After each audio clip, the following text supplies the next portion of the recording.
Is there a problem with the way the Academy Awards choose their winners? Hi, thanks for watching. So today I'm going to be talking about the process in which the Academy Awards choose their winners for the Oscars.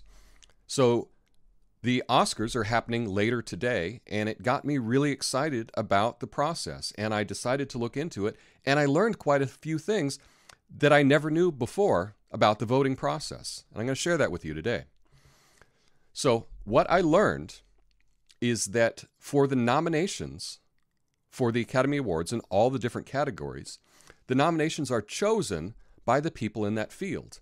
So, for example, if you are in the Academy in hair and makeup, you will be working on the nominations. You get to choose the nominations for hair and makeup, and I think that that makes a lot of sense. If you're a director, you get to nominate Best Directing, and that makes a lot of sense. And they choose, in most categories, they get it to 5 nominations, some less. And for Best Motion Picture, they get it to 10. Now, for Best Motion Picture, it's complicated how they choose the winner. It's a ranked voting system, so I'm not going to talk about that in this video. I'm talking about every category besides Best Motion Picture.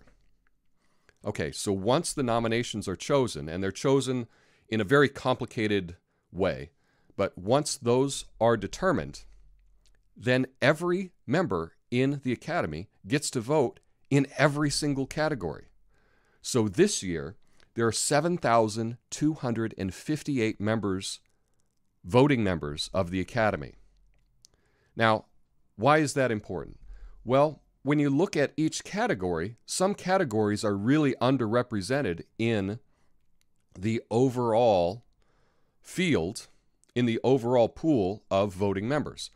For example, hair and makeup has a total of 183 voting members, and that's out of over 7,000 voting members. So hair and makeup only represents about 2.5% of the voting. So who gets to determine who's done the best makeup Oscar? Who gets to vote on that? Well, everyone gets to vote on that, but the winner is determined 97.5% by people that don't work in hair and makeup.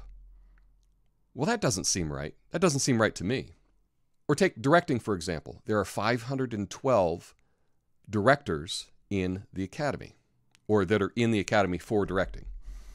And that represents about 7% of the voting.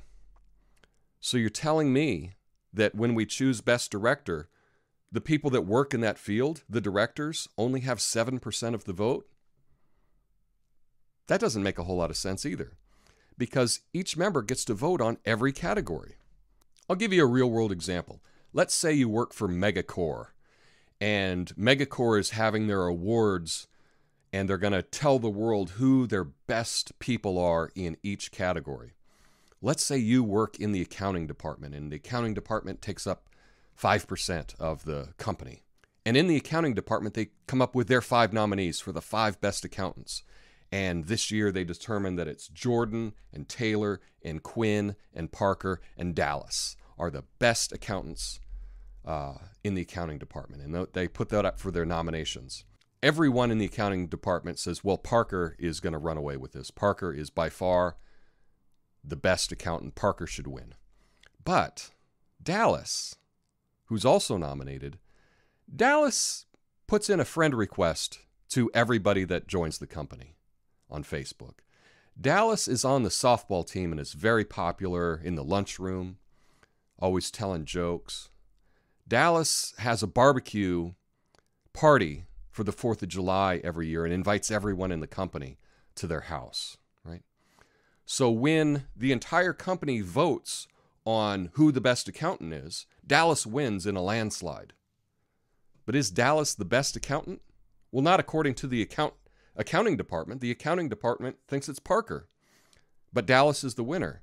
And often that's what happens, is we get a winner that is not best, that's determined from within the category. We get the most popular overall. Now, is this a problem? Well, not really. I don't know, maybe. I don't really care, you know. But when we're trying to determine who's best, We should determine who's best and not who's most popular. Do you know the difference between best sound mixing and best sound editing? I don't know the difference between the two, and it turns out that a lot of Academy members don't know the difference between the two categories. They just pick the movie that they liked better. And so is that really determining who's the best sound mixer or who's the best sound editor? I don't think it does. So what's my suggestion to make the voting for the Academy Awards better?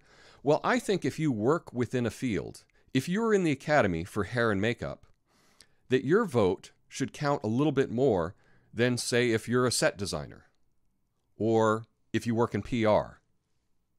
But that's just me. So what I would propose they do is that all the votes for the Best Makeup Oscar, that 50% of the vote would be determined from people within that category, and 50% would be determined by the rest of the Academy. But that's just my idea. Do you have any better ideas? Let me know in the comments, and I hope you enjoy the Academy Awards tonight. Peace. You can help me reach my goal of 1,000 subscribers by clicking the like button and subscribing. Thanks.